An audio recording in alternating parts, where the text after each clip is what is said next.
Go ahead. David, I'll start with Julian. The run at the end of the third quarter, obviously huge in terms of getting you guys some separation. How important was it to have someone kind of lower down on the bench, I guess, step up in those moments? Yeah, and I think Julian's going to get credit for scoring 15 points. I thought he held water defensively, too. That was a big deal. You want to keep an offensive player out there, but they have to be able to handle their own on the other end, and he did.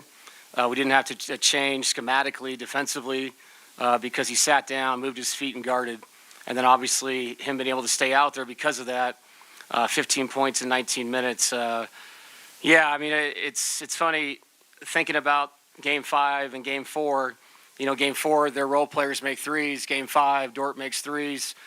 Tonight we had a guy step up, make some shots, and then our main people were so complimentary. And obviously in the fourth quarter, to win that quarter after what's happened the last two games says a lot about our guys and the fact that they can bounce back from anything. And I keep saying that. So, I don't know. We just keep finding a way. We'll go play another Game 7. Coach, another game where you have an 8-point lead going to the fourth quarter. Yep. And this time, and you talked pregame about getting time to rest Jamal. And you did rest Jokic as opposed to last game. Can you just take us through the thought process of why you sort of changed things up and how that worked for you? Well, it's going to be one or the other. Like I said, last game I kind of kicked myself for not taking one of them out. And Nikola seemed, body language-wise, like he wanted to sit for a second. The beautiful thing was I had 4 timeouts again. I know it didn't work out last game, but that does let you control your substitutions. And those guys held water, to start that quarter. So this was an incredible team win. Small thing, I know Michael's been struggling. Mike made it 2 early threes. It kind of loosens up the floor a little bit. It allows you to play in space much easier for Jamal and Nikola, and then obviously Julian in the second half. So you had 2 guys make impactful threes where you're allowed to play the way we want to play offensively. And outside of the end where we turned it over, I thought we took care of it pretty well throughout. What did you see from your guys, backs against the wall, facing elimination, 2 heartbreaking losses to be able to come out and get a pretty dominant win today and force a Game 7? Same thing I always see. Yeah, I mean, those losses were tough, but I mean, it was 3-2. The series is still here. I've said this, I know it's cliche, but every game is its own chapter. It's its own thing. It's its own entity. And different people are going to step up, just like for them. They've had people step up in Game 4 and 5. And tonight we had that team that did it. And now you put yourself in a situation where, hey, let's go see what happens on Sunday. And I know I got a group of guys in there that have been in a lot of Game 7s, seen a lot of things. So we're excited for the opportunity. Coach, over here. Resiliency is a word that's often thrown out about this team over and over and over again. Just where are you seeing that in between games, just in terms of their approach, in terms of their willingness to pick each other up kind of between games? Yeah, hyper-focused, hyper-honest with one another. And I think more importantly, hyper-honest with themselves. And I think if you are that way, you can bounce back from things very quickly. People that find excuses and point all over the room usually lose and fail. And this group is not that way. They're tough-minded. They know they can be better each game as an individual or as a teammate. And that's who we've been for a long time. And what that means for Sunday doesn't mean you're going to win or lose. I don't know. But I do know this. They'll be mentally prepared because they'll spend tomorrow thinking about how they can be better. Schematically, we'll talk Saturday. And we will throw this saying, man, we will be ready to roll on Sunday. I'm very excited for the opportunity because of the people I'm about to do it with. Couple things. First, Aaron Gordon was grabbing the hamstring late there. Yeah. What's the concern level there? I mean, at this point, I have no idea. It would be high, obviously. I mean, Aaron is one of our guys that he's the reason why we've won games and won series and have a banner hanging up in there. So it's really nice to have 2 days, obviously, for all the guys to, have treatment and all those things. But I haven't gotten a clear answer. He'll get checked out. But I mean, having 2 days off, I don't think you guys realize, at least the people that cover us do, wow, like this has been a marathon. So the guys in there look like they were happier that they have tomorrow off than they were going to a Game 7. So it's going to be really nice. But to your question, it's nice to have 2 days to get guys right, going into a Sunday matinee. So, yeah, concern for Aaron is so high. He's played through a lot through this whole season, so we'll see where he's at. And then, obviously, I'm sure Jamal could use the extra day as well. Yeah. not feeling well. What do you think about what he was able to give you, especially considering the circumstances? Yeah, shout out to the training staff and our medical staff. I mean, he woke up. There was a high likelihood he may not play. And, you get the IV in you, you get the meds in you, fluids all day. And I kind of was watching the first 6 minutes like, is this real? Can he do it? And I thought he had good energy and good juice. There was a couple times where he really didn't want to go back to get the ball because he was so gassed, having a hard time breathing.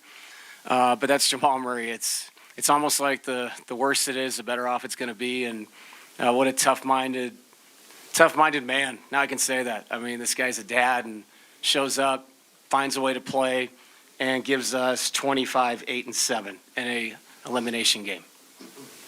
Coach, we heard all year, I mean, you mentioned it, it's a 72-win team going into this round, and we know how good they are. Yeah. And they're supposed to be deeper and all this. It's still going 7. How have we gotten here with you guys, with your, trying to find your legs and everything? How are we getting to a game 7? I think just for us, just like the Clipper series, it's just all about trying to be in the game late. This was different because we had, I guess you could say, control of it in the fourth quarter, which has not been the case throughout the playoffs. It's been about us staying close enough, and then for our main people to close it out. I don't have an answer for that other than I only think about my own team and the challenge of playing great teams. It's just being consistent mentally. And again, I've said this throughout the series.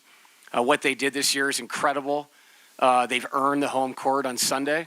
And on the flip side, we've earned the right to go down there and the opportunity to try to beat them in a game 7. So this is what it's all about. A team that's done it all year long, a group in there that's hung a banner. I would tune into this game. Two things. First, a point of detail. When did Jamal give you the thumbs up? Gotcha. Yeah. And second, how good do you feel going into game 7 with Joker on your side? Yeah, Jamal was right before the game. I had a better feeling the closer we got to the team meeting, which was at 32. He could just see in his face a little more color, like he was kind of coming around. And you know how this is. Like, if these guys, even a slim chance, why not try it? My worry more so was once I knew he was going to play is how long was he going to play, and he played 42 minutes. So he obviously was ready to roll. And game 7, Nikola is such a special player. You're right, having him on your side is so important. But beyond that, the group, and I'm going to keep saying it, it's not just the wins we've had, the big wins in the past, it's the losses. And going into this what it feels like. And if they jump out on us early, that we can still sustain. And if we jump out on them early, it doesn't mean anything. It's a long game. So we understand that. It's a process-oriented thing in a game 7. You have to work your way through it. Very rarely is it like the Clipper game, then first round. If it goes that way, that'd be great. But, yeah, I just think our mentality, our overall mentality should help us play in a really tough environment and give ourselves a chance to win. Yep.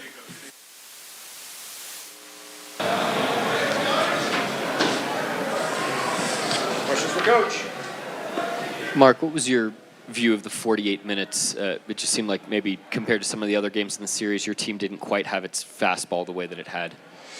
Yeah, I thought, we played a really good first half. I thought to weather the early storm the way we did and only be down 3 at the end of the first quarter was positive.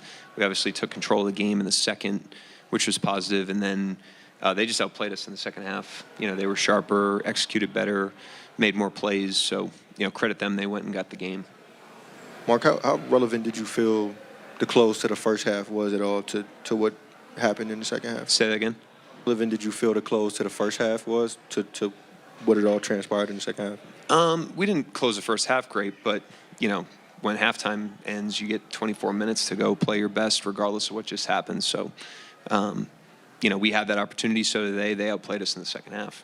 And I believe Shai, Hardenstein, and J. Will all got their third foul, like almost in succession. Like, what did you feel changed when that happened, and do you feel that sort of had a larger impact on the way things played out in the game? It obviously impacted substitutions, trying to manage that a little bit, which isn't out of the ordinary. They all ended, without fouling out, so they were able to manage it in the game. I was a little bit conscious of it. Obviously, at the end of the first, to get Shai there with 4 But otherwise, again, we had the same opportunity Denver did in the second half, and they outplayed us. Mark, what did you see from Dub tonight? And his performance has kind of fluctuated game to game this series. Like, what needs to be more consistent on his end? Well, the first thing is, let's talk about what is consistent, which is, his defense, his floor game. He had a bunch of assists tonight. Played really hard and competitive as he always does. So it's like that's the floor of his game, even when he has a rough shooting night like he did. And it's still very impactful in the game. But obviously he didn't shoot the ball well. Most of the looks I thought were shots he can make that didn't go his way. I mean, as he misses a dunk late, it's like, you just kind of laugh that one off at that point. So, but again, he's such a valuable floor game player. There's so much more that he does than score that even on a night that was rough from the floor, he still has a high impact on the team. Guy that you have to pick up, or does he kind of do that on his own, emotionally kind of bouncing back from this one? Does it on his own. He's pretty good there. Really motivated competitor. Like, he'll be ready to go on Sunday. I'm sure he's disappointed, as we all are, in the outcome of the game. And we're all looking at what we could have done better. But when the ball goes up in the air Sunday, he's going to be ready to rock. Mark, you've said that every game is a chance for you guys to grow as a team, being young and everything like that. What's your message going into a Game 7 to kind of settle them and just make sure that they know that, this is just another game. Not another game, but how do you settle them for Game 7? Well, first of all, credit Denver. They threw a punch tonight, as has happened in this series. Both teams are exchanging blows, and they got theirs in tonight. And both teams have done a great job of standing back up, including us, and we need to do that on Sunday. And then other than that, we need to be who we've been all season and embrace the opportunity that's in front of us. We get to play that game at home because of the work we did during the regular season in front of our fans. So, we're obviously disappointed in the outcome tonight, but when the ball goes up in the air, we'll be excited to go. Coach, I think you guys shot 27% from three. In terms of the quality of the looks, do you like the shot that you're getting, or is there maybe some improvement in the efficiency and the creation in the half court? It's always a mixed bag, but at first glance, decent, especially the ones that end, like ball movement possessions where we really work the possession and get a great look. You just, sometimes you miss them. We'll look at the quality of every shot, every offensive possession as we always do, but generally I thought we tried to play the right way. Mark, Jamal Murray was, I think, plus 28 for them. That second highest guy they had was plus 17. We know about him as a shot maker. What was he doing in kind of the smaller phases or intricacies of the game that you felt like made it tough for you guys or that he was excelling in tonight? At the end of the day, it's the same deal with him, Jokic. They're great players, so there was a sharpness to both of those guys tonight, and then they got a huge lift from Brown. They got a huge lift from Strother, obviously, and some of their other guys. So, they just collectively played better than we did in the second half and went and got that game. So you tip your hat to them. We got to learn the lessons, obviously continue to improve the things that we need to do to ladder up to a win on Sunday. But as for tonight, credit those guys. They played really well. Mark, you said a few times now that Denver had the same opportunity as you did in the second half and that they just outplayed you. Are there specific things you're pointing to in the second half that just leap to the front of your mind right now? No, I was just saying that in reference to the first half, how the first half ended, foul trouble, stuff like that. At the end of the day, you just got to reset in the game. You got to reset in the game, each stoppage, each opportunity that you can. We came back from fourth quarter deficits. We had been outplayed in those games until the fourth quarter. And in the last two games, we, just won that quarter, and tonight we didn't. So that's all I was referring to. Anyone else from Coach? Thank you, Coach. Yep. Jamal, can you kind of take me through your day? You're obviously listed as questionable on the injury report this afternoon. Were you ever questionable in your mind? No. I woke up, was feeling it, went to the clinic, got tested for a couple different things. It was negative, so happy about that. But I was always going to play in my mind. So I'm glad we got the win. Give ourselves some life and a chance to win the series. What symptoms were you dealing with, and how much did you feel like it was bothering you? You had to fight through it during the game. Everything was kind of bothering me. But I mean, kind of once the game starts and the team needs you and adrenaline kicks in, you see a couple shots go in or whatever, you just kind of suck it up and then get through it. So. How much do you enjoy these back against the wall type of games? You've played well in them. I'd rather be up. I don't know. We've had our fair share. I think it just adds to the character that we build and experience. Chemistry, the trust, another big word. I just think, with that being said, I think we can do a lot better job of being the first to throw the punches and just be up. Just how happy were you for Julian Strawther to have that moment? Super happy, man, because we all know what he's capable of. He just kind of needs to see the floor and get his rhythm, get some time in, not foul and stuff like that. But you can see how he can impact the game real quick in a high pressure moment. So it was just really good to see him catch that rhythm, show that emotion, and get everybody going. I really felt like he, even when they kind of came back or had a run, like his energy really set the tone for us. Everybody kind of realized what was going on, and we were able to just build off that kind of energy. The crowd got into it and everything like that. So it was I think it was just a snowball effect, and we all played better after that, to be honest. And just following up, I asked DA about resiliency and just where that kind of shows up in between games. Just you guys are so well known for it overall. Just where do you think you guys show the resilience? Like, where does that come from, and how do you build that? Is it something that you can? Just from being down all the time. It builds, like I said, it builds a lot of character. You get to find out about not just yourself but your teammates, and that sets you up for the next time you guys are down, and then you guys fight through and you build something else. You maybe figure something else out, and then sets you up for the next time. And just over the years, we've kind of caught a rhythm of playing from behind. So. Like I said, I think we just need to turn that same energy into hitting first and bringing it, not waiting to see what happens or working us up into the game or waiting to get hit first, stuff like that. I think we do just a better job of hitting. Anything else? Jamal, you've had a lot of Game 7s in your career, but this is going to be the first one on the road that you guys have had. Does that, because the other ones were in the bubble, neutral site. Does that bring any? Play Portland at home? Play Portland at home? Yeah. Shoot. All right, go ahead, sorry. Yeah, no, you're fine. Does that bring like an additional challenge at all? Just having I think to go to the there group, more? I think just getting everybody ready, it's a lot of fun because there's no crowd for you. You gotta stay together. You gotta bring your own energy. You gotta go in the right mindset, and I think it's just gonna force us to be more together, build more trust and stuff like that. So I think it's a great opportunity. We beat them there, the game one. I was going to say something. I had to burp.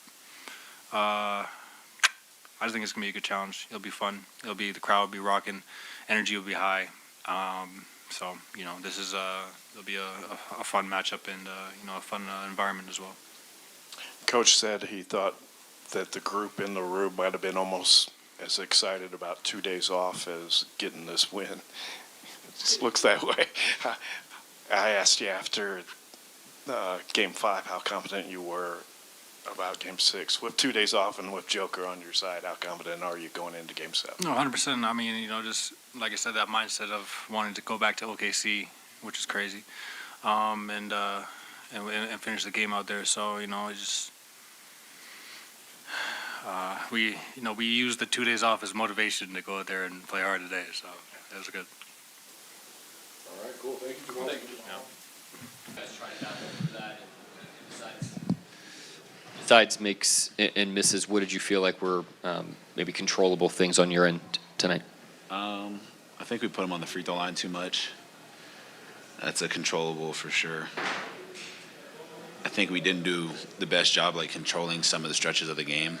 So I think kind of panicked a little bit going down 8.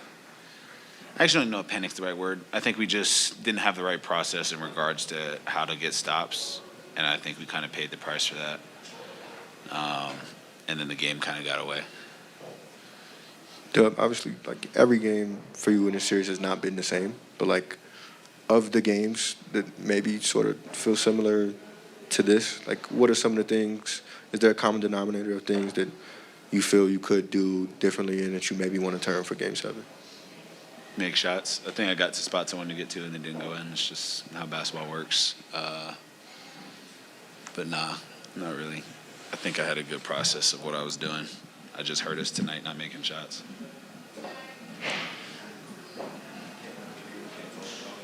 Like, that's affecting you? What? The thing that you can or Your cannot. mic cut out for Right. the first part of that. The thing that you can or cannot talk about, the wrist. Do you feel like that's affected you at all this series? Nah, just my process about going about it. Nah, that's been something that's been going on all year. So, yeah, I don't really have too much to say to it. That's not the reason why I'm making or missing shots. What's something that's been going on all year? Just like, I mean, we've all seen the tape of my hand. That's not like anything new for the series, so it hasn't affected anything that's been going on. Dub, you're understandably hard on yourself after a loss like this. How do you sort of put that behind you, maybe emotionally, mentally, ahead of a Game 7? I think we've been big on just saying, like, it's 1st to 4, so obviously this game, you kind of just have to be willing to wipe the slate clean. And, I don't think anybody on our team really cares about the game after we play. You know what I mean? Like, we still have to go out, and the next game's going to go up when it's going to be 0-0, and we're going to have to play another really good game. So I think that's how I think about it. I think that's how the team thinks about it. And yeah, just kind of be ready to bounce back. That's what we've been doing all year, and we're going to have to do it again. In terms of the half court, how do you find the balance between creating for yourself and for others? Obviously, with the assist tonight, you were a playmaking expert, but in terms of finding that balance, like, how is it for you mentally? Just trusting my teammates. I'm gonna get shots that I want to shoot, and I'm gonna get opportunities to score the ball. But I think what makes our team really good is we have other guys that are ready for those moments and ready to play off the catch and make shots. So I try and always keep that in the back of my head. And in order to win games, you need however many guys are playing in the game to be ready to make plays, and we've been able to do that a lot. So I think just finding a balance is like just understanding where guys are on the floor and what we're trying to get accomplished offensively. You said you feel like your process has been good. Is there anything the Nuggets have thrown at you over the last 3 games in terms of kind of individual matchups or different looks that you feel like is at least making it tougher for you to get to your spot? Honestly, I think it's been pretty consistent the whole series. There's been like tweaks that I feel like only each team would probably know just when you get into like the grit of a series, but I feel like it's kind of been the same. Like, we've all seen the zone and stuff. Like, that's not really new to the series, and I think our matchups have almost been the same the whole entire time. So I wouldn't say there's been any like extra curveballs to the series that they've thrown out. Dub, you, Mark, and the rest of the team have all talked about how this series has made you guys stronger and more resilient throughout. But you guys have had plenty of challenges standing up, and like Game 2 was a big one, 4, 5. How will that sort of help you, even though I know it's a new environment in Game 7? How will those experiences help you? Yeah, I mean, those are experiences where you can lay down and accept defeat, and we've done a good job at standing tall with it. So this is another opportunity to do that, and everybody's excited for the moment. Doug, you at the end of the game there, you were sort of lingering on the bench, sitting down for a while with the towel on your head, and Caruso was the hand that reached out to you. Sort of what was going through your head then, and what did that mean for him to sort of pull you up? AC always gets me off the bench, win or loss. That's just like a routine thing, so I don't want to drag that too high into something, but I don't know, he's just a good vet. Like, he's just somebody there to pick you up when you're down, and obviously I didn't play the way I wanted to play, so I was just trying to process just the game and my emotions, and that was really it. But AC always gets us off the bench. It's usually me and Jay Will. Like, if we're sitting, he usually picks us both up, but yeah, I don't want to like read too much into it, but he is a good leader, and he's somebody that can pick you up while you're down. What looked different from Denver tonight, especially from Strother and Brown? They shot well. They came and made some big buckets. I don't want to make it like downplay what they did. But yeah, they came in, were ready, made shots, so you got to tip your hat to them. Who'd you say, Strother and who? Yeah, they hit shots. They played within the team. So yeah, we'll have to look at that and go from there, but they were ready to play. Was that a difference in the fourth quarter? Because the last two fourth quarters for Denver have been iffy, but not tonight. Yeah, I think that probably has something to do with it. Strother hit some big threes down the stretch. Christian was making plays all night, cutting, hitting threes. So, yeah, they were definitely a big difference maker tonight. Anyone else? Thanks, Doug. Cool.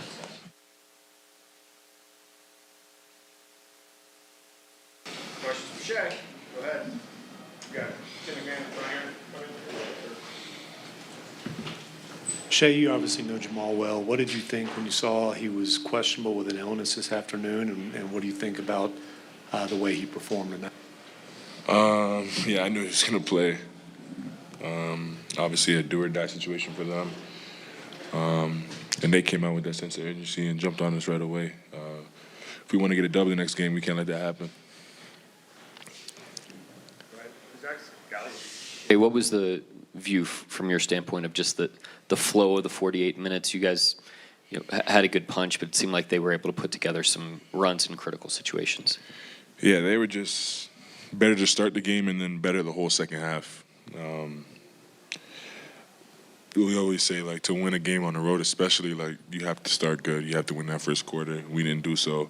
Kind of put ourselves in a little bit of a hole, which we clearly can dig out of, but it's not ideal and makes it a little bit harder for later in the game. And we just saw that tonight. Just in terms of the mentality, how important is that approach going into Game 7 in front of the home crowd? Yeah, just do or die. It's what you live for. It's what you worked your whole life for. It's either your dream continues or your dream ends. So you lay it all out there on the floor and live with the results. But yeah, I'm excited for the opportunity for sure. Tonight, I mean, he struggled with a shot, and as a leader, what do you sort of say to him after a game like this? Yeah, I mean, it's life. It's basketball. Tonight wasn't his night, clearly.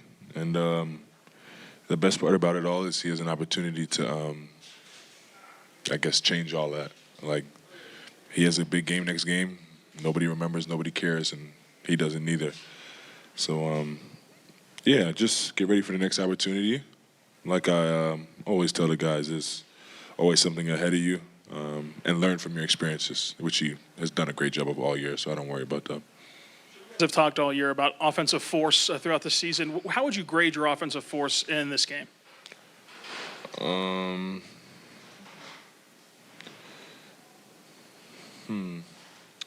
Honestly, I'm not too sure. It felt. How much do we have? It felt pretty good. It felt like we had the right intentions. Now, I could have a better answer for you after watching the film. Just it's hard being out there and like trying to judge force while you're in the middle of pick and roll.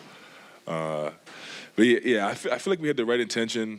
Like I said, it was more so like defensively. We had lapses to start the game for sure. Like I know on one of the baseline out of bounds, I was guarding the corner and Brown just cut behind me for a dunk. Like things like that can't happen.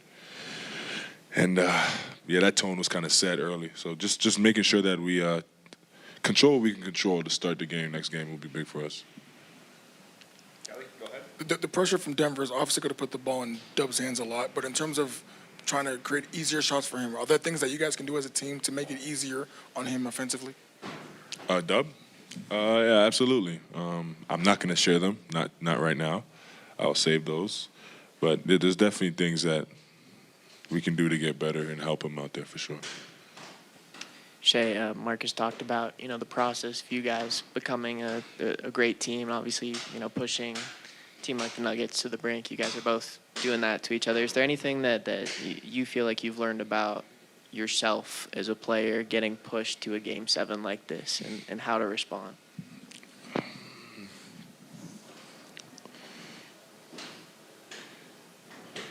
Nothing I didn't already know. I don't think. Like, I know at the end, like, the formula is very simple for me. I work hard. I trust my work. No matter the stage, no matter the jersey, no matter the arena, it comes down to that for me. And that formula has worked pretty well for me in my career so far, so it won't be anything different. So, yeah. Shai, whether it be just the depth or the injuries you guys suffered throughout the year, Jay Will's minutes sort of fluctuated throughout the season. He's been really impactful for you guys in the postseason. Can you just sort of speak to what he's meant to you guys in the playoffs, on and off the court? Because I know he's been a big voice in your locker room. Yeah, he's been huge. He's very vocal, very smart basketball player, makes the right plays, makes timely plays. It just affects winning at a high level. You can never have too many guys like that in your locker room. Shai, this Denver core has been in a lot of Game 7s together. You've been in a Game 7. I think it came down to the final second. I'm wondering, what do you remember about that experience? And is there anything you can take from it for this Game 7? It's going to be very fun. It's going to be the highest intensity basketball that you ever play. But at the same time, it's still just basketball. You have to go out there, have fun, play free, and let the chips fall where they may. But you have to play free and confident above all. Anybody else? Transpired in the second half. Yeah, obviously, that's kind of exactly what I was talking about. I got to go back and watch the tape and figure out exactly what happened during that stretch. I was out there on the floor and couldn't always see the whole play, from my point of view. But we had some plays that were controllable that, if we kind of just stick to our some of our fundamentals, it would have put us in a better position on some of those plays. But we also have to understand that that's part of the game. It's an imperfect game, and I don't think we let the runs bleed in longer than we were able to respond to them.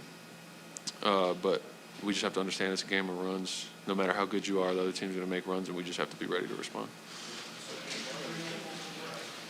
To my understanding, no one on this team has played in a Game 7, not even Alex. I guess what's sort of the mindset going into this Game 7?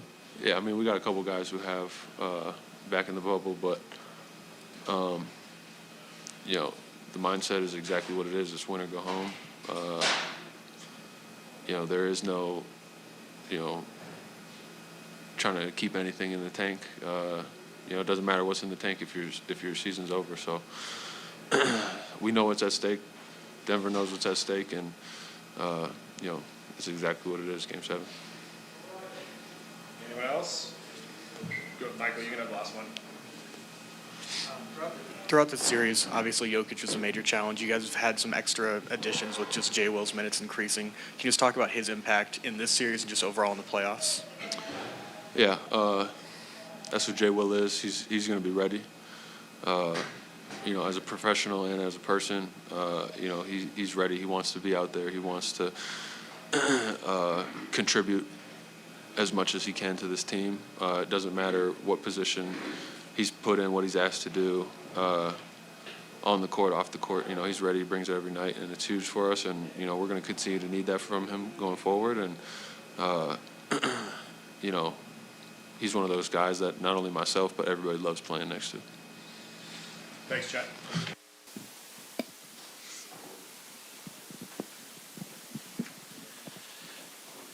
Nikola, oftentimes you never know where a win is going to come from. Just how surprised, how happy were you for Julian Strawther to have the moment that he had in this game? Yes, he was amazing. He was amazing.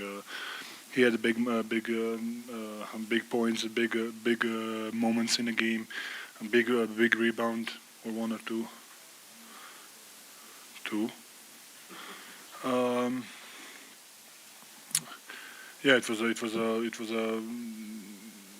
was a great game for him. I think CB played really good. Jamal played really good.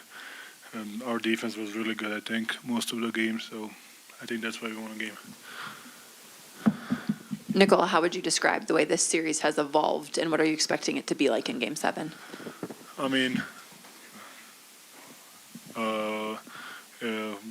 It's interesting, I think, some seems like, I think this is the first time we had the lead even in the last game, and they took it. In the end, I think even Game 4 we had the lead, and they took it. This is the first game that we kind of had the lead, and we finished the game.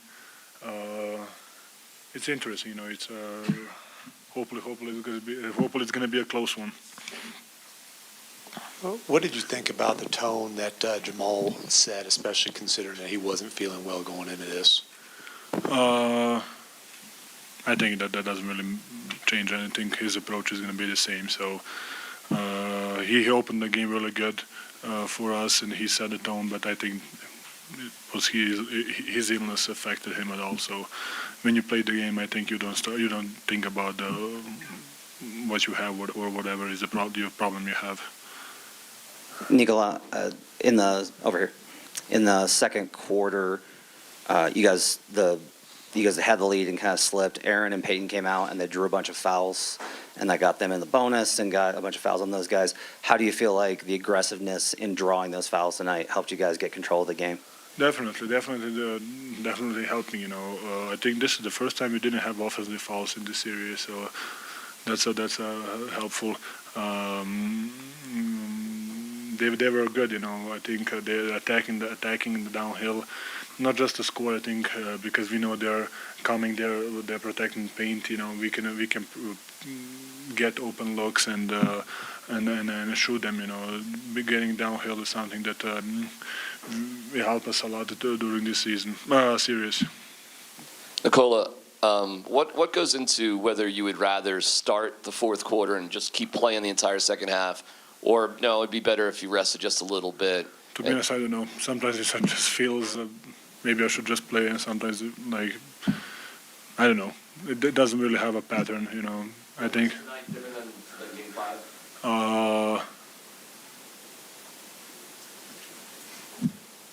I really don't know. I really don't have an answer for that.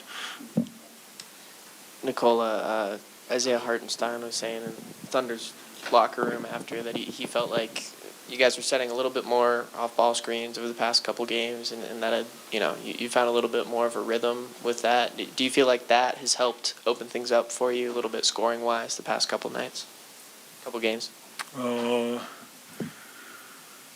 Yeah, probably yes. I think we played through me a lot, and we said cross screen. When I'm handling the people setting screen for me, I'm setting screens. It's a post up catch and shoot. So I think we are. I mean, it's a. I think that's how we play, and maybe we played it. I didn't know this, to be honest, personally, but I think we probably did a lot to help us. Nikola, how often are you and Coach Adelman talking about different things, different schemes, offensively, defensively, and how much do you appreciate him going to you for that input? To be honest, a lot. He even when we are texting, even when I see something, I don't have I can just ask him a question what he thinks about it, and I think we have a great communication and relationship. So it's been good right now. I don't know. Nikola, how much are you looking forward to having that extra day off between now and Game 7, and how much good is that going to do you guys? I mean, hopefully we're going to rest a little bit because we're playing 7, 6, 13 really hard games in not back to back, but like every other day. So hopefully we're going to have some rest and get ready for the game. Nikola, I think if my math's correct, these two teams have played 10 times this year, and you both won 5. How much difference is there between these two teams in your mind, and between us and OKC Thunder? And I mean, how evenly are you matched, and what will it come down to in Game 7 to determine the winner, as far as you're concerned? Probably defense. I think probably defense details. Rebounding for us, especially because how much they're attacking the glass, turnovers for us. Depends how the games will open up. If we slow down and if they start running, I think it's depends how the games opens up. Because they want to push the pace, they want to drive and kick, they want to find open looks. And we kind of want to maybe a little bit slower game to get open looks differently. So it's I think it's interesting to watch, and I think the details is gonna defense box out turnovers. That's gonna probably